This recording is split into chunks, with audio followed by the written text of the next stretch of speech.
পশ্চিমবঙ্গের আগামী সপ্তাহের আবহাওয়ার ওপর এটি হলো একটি দ্রুত পর্যালোচনা। তো আপনি কি আগামী সপ্তাহের জন্য কিছু প্ল্যান করছেন?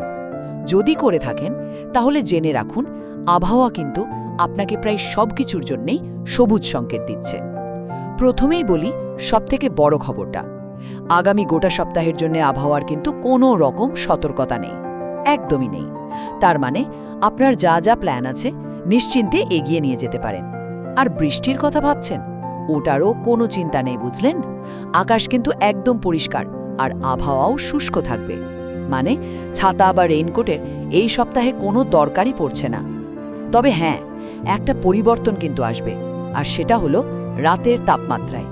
দেখুন, আগামী 24 ঘন্টা মোটামুটি একই থাকবে, কিন্তু তারপর মানে সপ্তাহের মাঝামাঝি রাতের তাপমাত্রা প্রায় 2 থেকে 3 ডিগ্রি সেলসিয়াসের মতো বাড়তে পারে।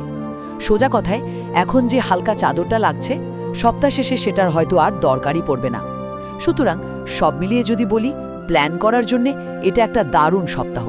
দিনগুলো বেশ আরামদায়ক আর রাতগুলো ধীরে ধীরে একটু উষ্ণ হবে।